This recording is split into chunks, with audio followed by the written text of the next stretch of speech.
Salut tout le monde. Aujourd'hui je vous explique comment vous pouvez faire comme ici, mentir sur votre localisation Snapchat. Et il y a aussi plein d'autres choses. C'est parti. Cette version fonctionne tout aussi bien avec la nouvelle bêta d'iOS 11. Je suis actuellement dessus et ça fonctionne parfaitement, il n'y a aucun souci à se faire. Alors avant toute installation, il faut supprimer la version basique de Snapchat, sinon ça ne fonctionnera pas. Alors vous la supprimez. Une fois supprimé, vous vous rendez dans le lien dans la description, c'est IPA Signer. Vous verrez qu'il y a plusieurs applications modifiées dessus, mais moi aujourd'hui je vais juste vous parler de Snapchat. Du coup vous cliquez sur Snapchat, vous faites installer. Si vous n'arrivez pas à l'installer la première fois, vous cliquez sur annuler, ensuite vous réinstallez et ça fonctionnera normalement. Une fois l'installation terminée, vous ne pourrez pas l'ouvrir directement, ça vous demandera d'approuver le développeur. Du coup vous vous rendez dans Réglages, Général. Ensuite, profil et périphérique. Là, c'est Transline Group, apparemment, je sais pas si je prononce bien. Mais après, vous faites faire confiance. Oui. Et là, vous pourrez l'ouvrir. Ok. Et là, vous verrez qu'il y a plusieurs icônes en plus sur votre écran. Donc là, c'est pour uploader des photos, c'est-à-dire que vous n'aurez pas dans la pellicule il y a 1 heure ou dans Memories il y a 2 semaines. Ce sera vraiment comme si vous veniez de prendre la photo à l'instant même.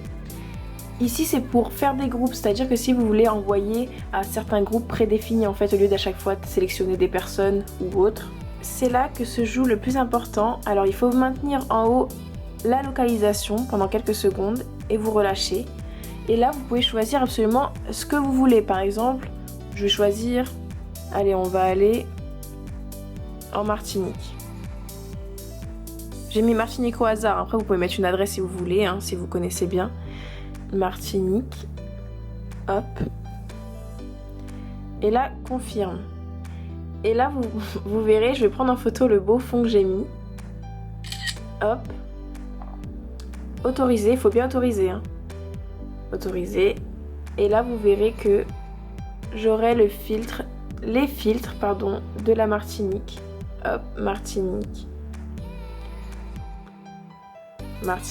et ça marche pour tout ce que vous voulez, hein.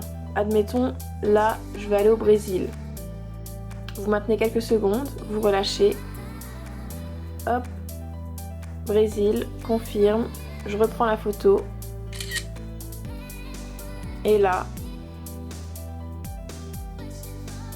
hop là, vous pouvez voir que j'ai bien tous les filtres du Brésil. Il y a encore la Martinique, hein, mais après ça part. Mais j'ai bien tous les filtres du Brésil, il n'y a pas de problème. Vous pouvez également, par exemple, je reprends la photo, la modifier, c'est-à-dire que vous cliquez ici, au milieu, et vous pouvez rajouter plein de choses. Alors là, il y a les filtres. Vous pouvez la mettre en noir et blanc. Bon, là, c'est la photo de la télé, hein, c'est un peu dégueulasse, mais bon, c'est pas grave, c'est pour montrer. Vous pouvez mettre plein de filtres, beaucoup plus qu'il y en a sur Snapchat. Vous pouvez aussi modifier manuellement, c'est-à-dire la luminosité, le contraste et la saturation. Ou bien vous pouvez mettre du flou, alors totalement flou ou en cercle, c'est-à-dire que vous aurez un élément ciblé ou en ligne, comme sur Instagram par exemple. Et aussi plein d'autres choses, vous pouvez dessiner dessus. Bon, ça c'est comme Snapchat, hein, mais c'est un peu plus poussé niveau couleur. Si vous voulez des couleurs que vous n'avez pas sur Snapchat, vous les aurez ici. Vous pouvez le rogner, redimensionner, modifier manuellement ça. Mais alors là c'est en noir et blanc, du coup on verra pas grand chose, mais c'est plus quand il y a des couleurs. Et rajouter des émoticônes que vous n'avez pas. Bon, elles sont un peu moches, hein, mais ça reste du nouveau. Et le texte, vous pourrez modifier l'écriture, ça c'est très bien. Par exemple, test. Hop. Et là, je peux modifier, voilà, la police. Alors là, je peux vous glisser, vous avez tout plein de polices, hein. Et comme ça, vous n'avez pas l'écriture imposée de Snapchat. Et vous pouvez modifier la couleur, effectivement. Hop.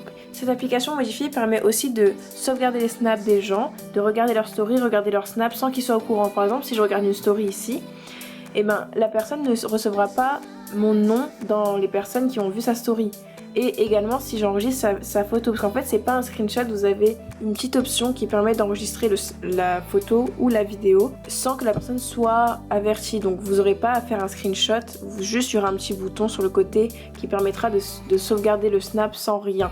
Et ensuite, le seul petit problème avec ça, c'est que comme ils sont pas notifiés quand vous regardez leur story, bah si vous quittez, vous revenez, il y aura toujours les stories affichées ici en fait, comme si vous les aviez jamais regardées. Donc voilà, mais sinon c'est parfait pour mentir sur votre localisation si vous faites des petites blagues à vos proches. En tout cas, j'espère que ce petit tuto vous aura plu. Dites-moi dans les commentaires ce que vous en avez pensé, si ça vous aide vraiment, ce que vous en pensez des applications modifiées. J'aimerais avoir votre avis aussi, et si vous avez aimé la vidéo, si vous n'avez pas aimé, ne l'aimez pas, je veux savoir aussi votre avis, il n'y a aucun problème. En attendant, merci à tous, n'hésitez pas à me suivre, ciao.